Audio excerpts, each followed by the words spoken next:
ایران کا پاکستانی حدود میں حملہ، متعدد عورتیں اور بچے جاں بحق، تصاویر وائرل۔ دوسری طرف سے پاکستان کا ایرانی حدود پر جوابی حملہ، متعدد عورتیں اور بچے جاں بحق، اس کی بھی تصاویر وائرل۔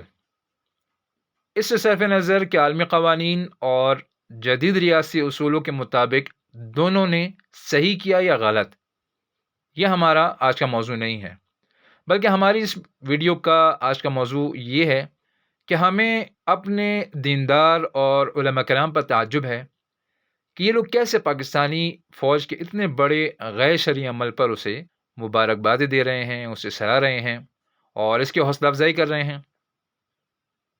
تو ہماری ویڈیو کا موضوع اس مسئلے کی شرعی بنیادیں ہیں کہ شریعت کی اس بارے میں کیا تعلیمات ہیں۔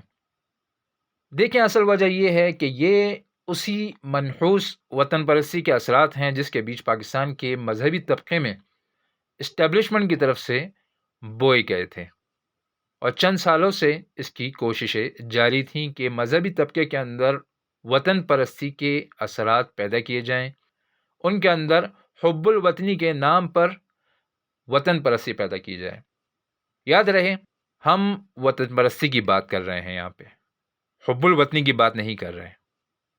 اسلام ایک حد تک حب الوطنی کی اجازت دیتا ہے، لیکن وطن پرستی کی کسی صورت اجازت نہیں دیتا کہ آپ سب سے پہلے پاکستان کا نعرہ لگائیں، یا ہندوستان کے مسلمان سب سے پہلے ہندوستان کا، بنگلہ دیش والے بنگلہ دیش کا، اور سعودیہ والے کہیں کہ سب سے پہلے سعودیہ۔ تو یہ اسلام میں نہیں ہے، اسلام اس کی اجازت نہیں دیتا۔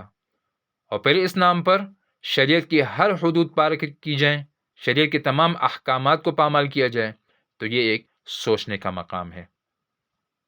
ایک امت، ایک نبی، ایک قرآن اور ایک اسلام، یہ کہاں گیا؟ آپ ملکوں میں کیوں بڑھ گئے؟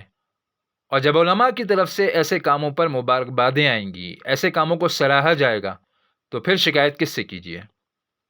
آپ بتائیں کہ پاکستانی فوج کے حملے میں جو بچے اور عورتیں مارے گئے ہیں، کیا شریعت مطہرہ اس کی اجازت دیتی ہے؟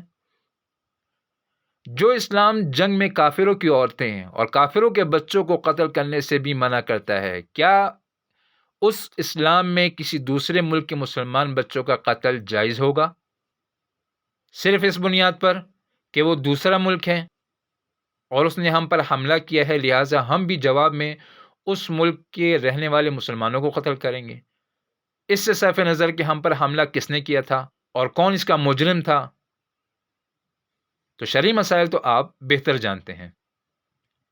تو یہ دیندار اور مذہبی طبقے کی طرف سے، اور خصوصاً علماء کرام کی طرف سے، اور خاص طور پر وفاق المدارس کے میڈیا کی طرف سے باقاعدہ اپنے لیٹر پیڈ پر پاکستانی فوج کو مبارکبادیں اور اس کی حوصلہ افزائی، تو یہ انتہائی حیران کن بھی ہے اور شرمناک بھی ہے۔ تو وطن پرستی کے کفن سے باہر آئیے، اس کفن سے باہر نکل کر مسئلے کو شرعی نقطہ نظر سے دیکھنا شروع کیجیے۔ سب سے پہلے پاکستان کی جگہ سب سے پہلے اسلام کو اپنا شعار بنائیے۔ فوج کو یہ بتائیے کہ یہ کوئی تمہارا کارنامہ نہیں ہے، بلکہ شرعی لحاظ سے یہ ایک جرم ہے اور ایک ناجائز کام ہے۔ یاد رکھیں، اس کی مبارکبادیں دینے والے، عورتوں اور بچوں کے قتل کی خوشیاں منانے والے، تو وہ بھی اس میں ایسے ہی مجرم ہیں جیسے کہ ان بچوں اور عورتوں پر بم گرانے والے۔ جس طرح وہ مجرم ہیں، تو اس پر خوشیاں منانے والے، انہیں مبارکباد دینے والے، وہ بھی اسی طرح مجرم ہیں۔ تو یہ سوچنے کا مقام ہے کہ وطن پرستی اور فوج غلامی کا شکار ہو کر کہیں ہم اللہ کی غلامی سے تو نہیں نکل رہے، کہیں ہم حب الوطنی کے نام پر وطن پرستی کے گڑھے میں تو نہیں گر رہے۔ اور اس پر بھی سوچئے کہ پاکستانی فوج اگر اتنی ہی بہادر ہے تو فلسطین کے مسلمان کیوں بے یار و مددگار ہیں؟ اگر یہ اسلامی فوج ہے، اسلام کی حفاظت کے لیے ہے، مسلمانوں کی حفاظت کے لیے ہے، تو پوری دنیا میں مسلمان کیوں رل رہے ہیں، کیوں ظلم کا شکار ہیں؟ ایران پاکستان پر حملہ کرتا ہے اور پاکستان ایران کو اس کا جواب دے سکتا ہے، لیکن اسرائیل کو جواب دینے والا کوئی نہیں ہے۔ اس وقت یہ بہادر فوج آپ کو کہیں نظر نہیں آتی۔ تو مسائل کو شرعی بنیادوں پر دیکھنا شروع کیجئے، اور اقوام متحدہ کے چارٹر کے مطابق اور حب الوطنی کے نام پر وطن پرستی کی عینک لگا کے مسائل کو نہ دیکھیے۔